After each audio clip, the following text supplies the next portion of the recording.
الحمد لله وكفى والصلاة والسلام على سيد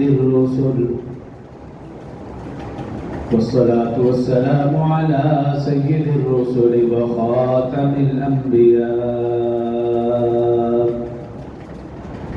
وعلى آله المجتبى وأصحابه الأتقياء.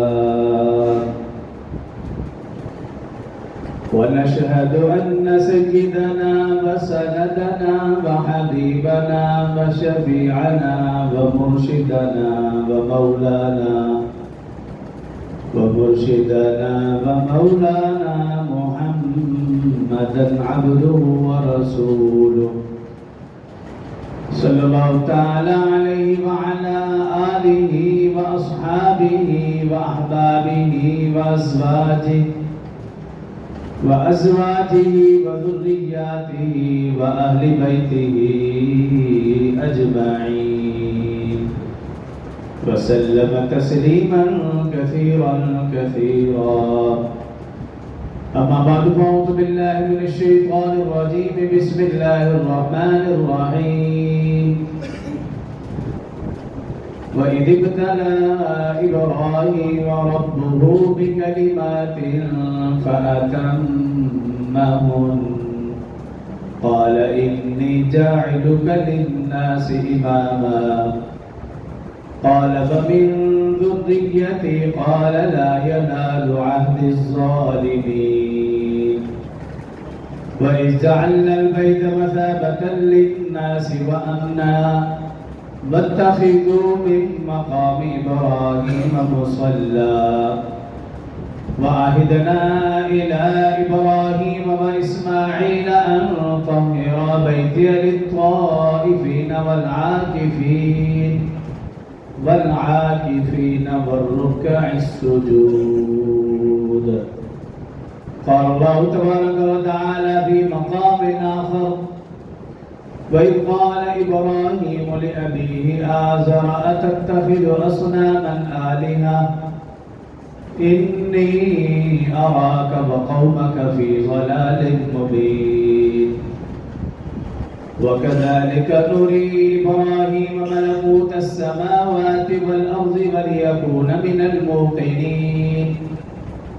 فلما جن عليه الليل رأى كوكبا قال هذا ربي فلما أفل قال لا أحب الآفلين. فلما رأى القمر بازغا قال هذا ربي فلما أفل قال لئن لم يهدني ربي لأكونن من القوم الضالين. فلما رأى الشمس بازغة قال هذا ربي هذا أكبر.